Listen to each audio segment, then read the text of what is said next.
आज से आज की बात का शो आप देख सकेंगे 8:30 बजे से। सिवाज सर, अगर मैं गलत नहीं हूं कि जितना आर्थिक नुकसान ईरान का हुआ है वो आज तक नहीं हुआ था, तो इस ब्रीदर की आवश्यकता ईरान को भी है।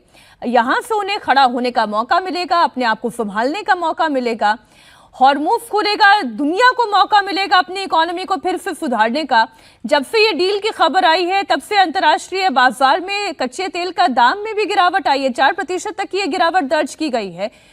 तो ये एक एसेंशियल नेसेसिटी, आप जो इसे शब्द कह लें, ये तो पूरी दुनिया के लिए जरूरी था।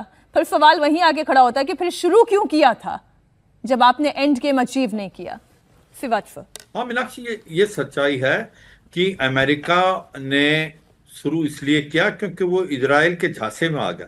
उन्हें अंडर एस्टिमेट किया ईरान की कैपेबिलिटी को, और अब उसको पता चल गया है कि अगर ये लड़ाई लंबी चलेगी तो अमेरिका दलदल में फंस जाएगा। डोनाल्ड ट्रंप इससे बाहर निकलना चाहता है। अब बात आती है कि अब ये जो मेमोरेंडम ऑफ अंडरस्टैंडिंग साइन होगा 19 जून को, ये बहुत ही अच्छी बात है। पूरे वर्ल्ड के लिए राहत की बात है। फूड, फ्यूल, फर्टिलाइजर के दाम जो है स्काई रॉकेटेड है, और सबसे ज्यादा मार किसको पड़ी? वो डेवलपिंग कंट्रीज को, ग्लोबल साउथ को। तो मुझे लगता है ईरान को भी सोचना चाहिए। इस डील के अंदर ईरान को तो ऑलमोस्ट सब कुछ मिल गया। हाँ, ये सच्चाई है, जो अमेरिका और इजराइल ने युद्ध किया था और अयातुल्ला अल खमैनी और टॉप मिलिट्री कमांडर मारे गए थे, वो ठीक नहीं था। मगर ये भी सच्चाई है कि आज की तारीख में ये डील जो है, ये झुकाव है इसका ईरान की तरफ, उसको तो काफी कुछ मिला है। जब अभी तक वो बिल्कुल आइसोलेटेड था, इकोनॉमिक सैंक्शन हट जाएंगे उसके ऊपर, उसके एसेट्स को जो फ्रीज थे उनको भी छोड़ दिया जाएगा। इसके साथ साथ इनरिच यूरेनियम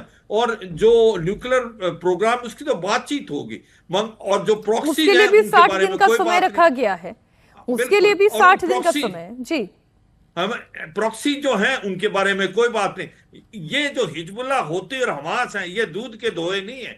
ये जो 7 अक्टूबर 2023 को हमास ने हमला किया था इजराइल पे, वो भी एक टेररिस्ट एक्शन था, उसको भी हमें नकारा नहीं जाना चाहिए। मगर आज की बात यह है कि जो इजराइल है उसका एक ही मकसद है कि लेबनान में जब तक हिजबुल्लाह खत्म नहीं हो जाएगा वो नहीं छोड़ेगा, और वो लिटानी नजर नहीं।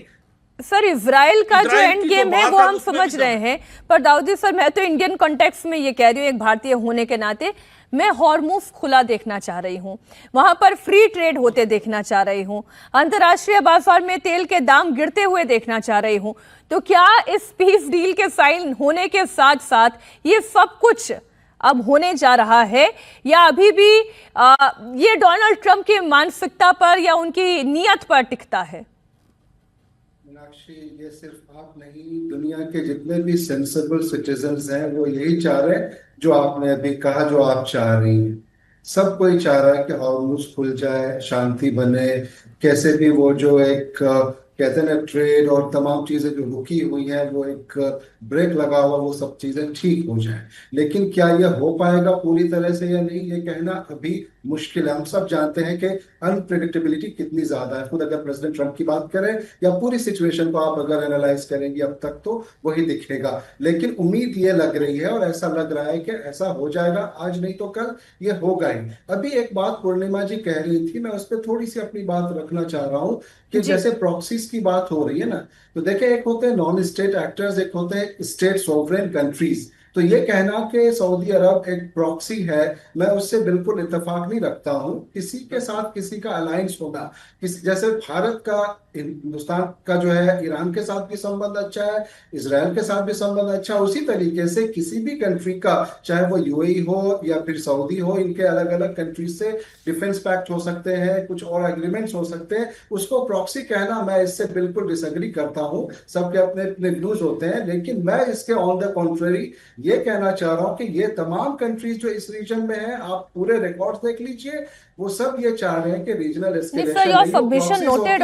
और बल्कि मैं तो ये कह रही हूं कि ईरान ने जैसे हिजबुल्लाह, हमास और हूती को खड़ा किया, ईरान इससे भी पल्ला नहीं झाड़ सकता। तो हम यूं कहते हैं कि वहां उस पक्ष पे कोई गलतियां नहीं हुई हैं, सारी गलतियां अमेरिका की है, तो ये भी गलत होगा।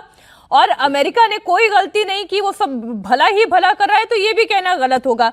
आज मेरे साथ आप सभी लोगों का जुड़ने के लिए बहुत धन्यवाद। सुबह इतना ही था। 19 तारीख का इंतजार भर है कि डील साइन होती है या नहीं होती है, इस पर हमारी नजर बनी रहेगी।